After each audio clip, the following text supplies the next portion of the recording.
एक पिता की रुला देने वाली कहानी। किसी गांव में एक बूढ़ा व्यक्ति अपने बेटे और बहू के साथ रहता था। परिवार सुखी संपन्न था, किसी तरह की कोई परेशानी नहीं थी।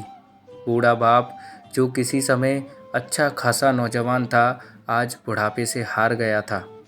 चलते समय लड़खड़ाता था, अब तो लाठी की ज़रूरत पड़ने लगी थी।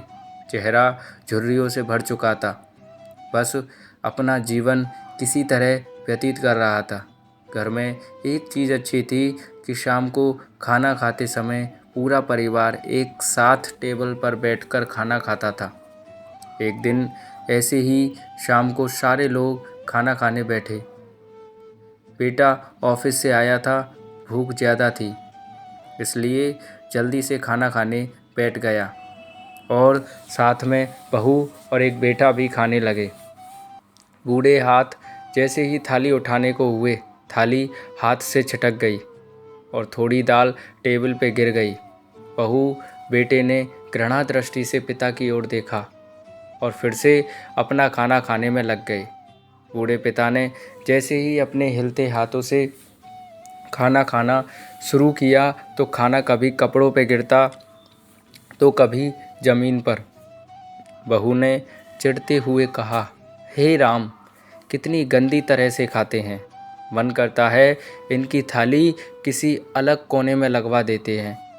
बेटे ने भी ऐसे सिर हिलाया जैसे पत्नी की बात से सहमत हो।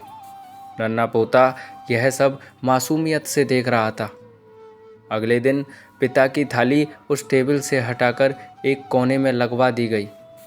पिता की डबडबाती आंखें सब कुछ देखते हुए भी कुछ बोल नहीं पा रही थीं। बूढ़ा पिता रोज की तरह खाना खाने लगा।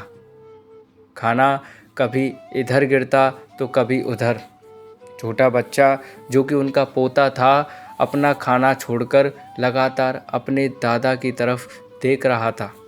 माँ ने पूछा, क्या हुआ बेटा, तुम दादाजी की तरफ क्या देख रहे हो और खाना क्यों नहीं खा रहे हो? बच्चा बड़ी ही मासूमियत से बोला, माँ, मैं सीख रहा हूँ कि वृद्धों के साथ कैसा व्यवहार करना चाहिए। जब मैं बड़ा हो जाऊँगा और आप लोग बूढ़े हो जाओगे तो मैं भी आपको इसी तरह कोने में खाना खिलाया करूँगा। बच्चे के मुंह से ऐसा सुनते ही बेटे और बहू दोनों कांप उठे।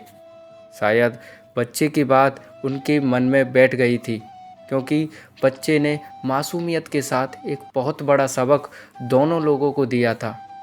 बेटे ने जल्दी से आगे बढ़कर पिता को उठाया और वापस टेबल पे खाना खाने के लिए बिठाया।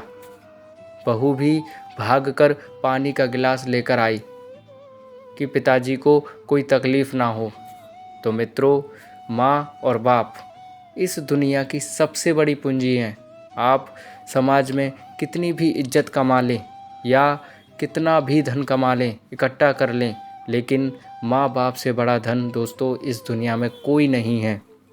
यही इस कहानी की शिक्षा है और मैं आशा करता हूँ मेरा इस कहानी को लिखना ज़रूर सार्थक होगा। अगर आपको यह कहानी पसंद आई हो तो इसे शेयर ज़रूर करें और मेरे चैनल को सब्सक्राइब ज़रूर करें। और कहानी सुनने के लिए दोस्तों बहुत बहुत धन्यवाद। आगे और हाजिर होंगे ऐसी ही एक और अच्छी कहानी के साथ।